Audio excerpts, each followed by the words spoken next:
cette courte capsule vidéo, je vous montre quelques fonctionnalités avancées de l'application de visioconférence Zoom. Alors, quand vous arrivez à la première page, ici, page d'accueil de votre application, on clique sur la roue dentée pour avoir accès à tous les paramètres et on va cliquer sur afficher plus de paramètres. Donc, en cliquant ici, ça me redirige vers la page web de mon compte. Donc, on voit ici que je suis connectée à mon compte.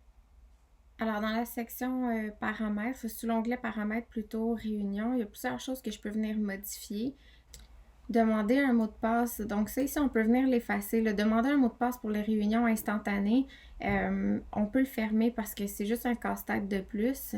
Demander un mot de passe lors de la planification de nouvelles réunions aussi, parce que de toute façon vous allez envoyer un courriel là, à aux personnes qui doivent participer afin de les informer de la réunion, donc pas besoin d'ajouter un mot de passe par-dessus ça.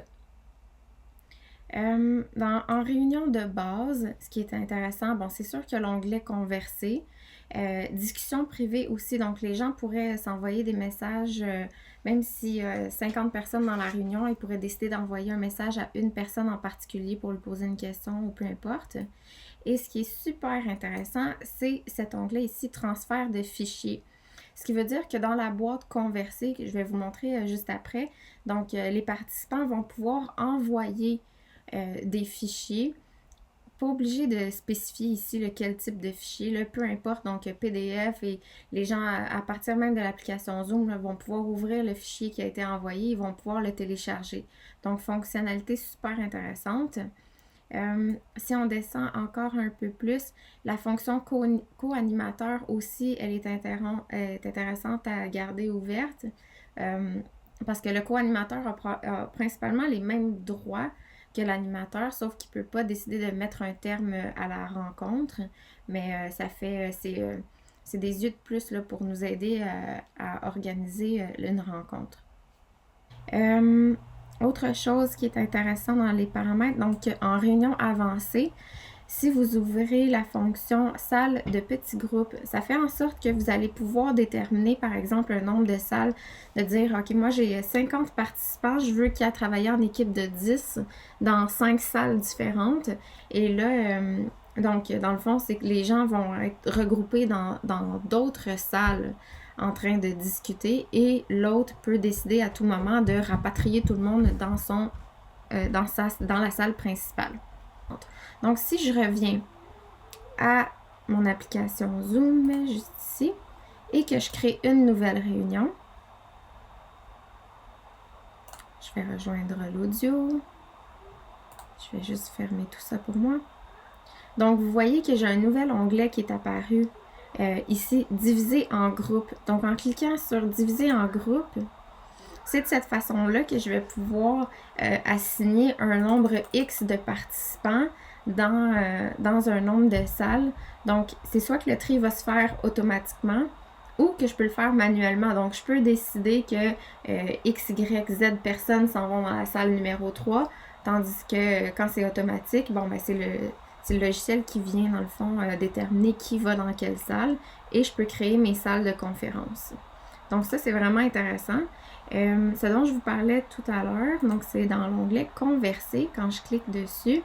Bon, là, c'est sûr que moi, je suis seule dans ma salle en ce moment, mais je pourrais ici, si j'avais plus de participants, je pourrais cliquer et j'aurais la liste des participants à qui je pourrais envoyer un message en privé. Et là, ça indique en rouge que le message est envoyé en privé. Et vous avez ici cette petite icône qui vient d'apparaître pour fichier. Donc, tous les participants. Okay? Si moi, je suis l'organisatrice d'une réunion et que j'ai activé la fonction fichier, envoi de fichier, transfert de fichier plutôt, alors tous les participants à ma réunion, ma visioconférence, ont accès à ce bouton-là.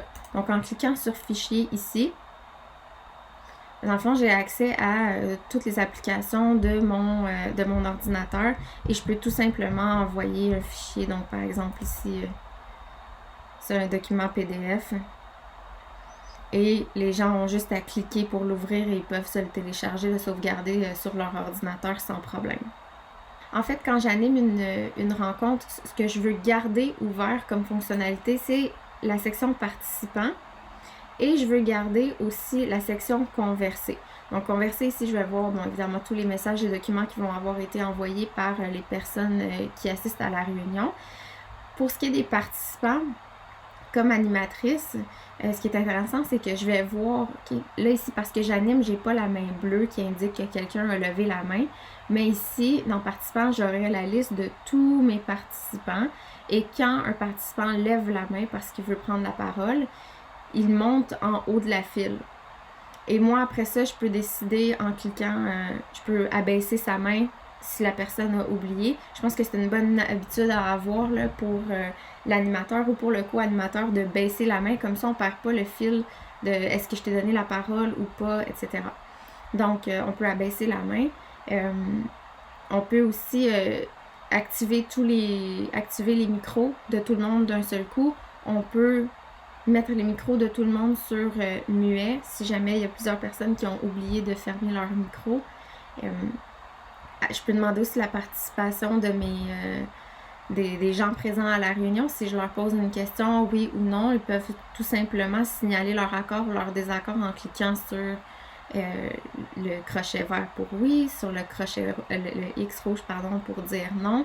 Donc quand même pas mal de fonctionnalités là, que je peux gérer à partir de l'application Zoom.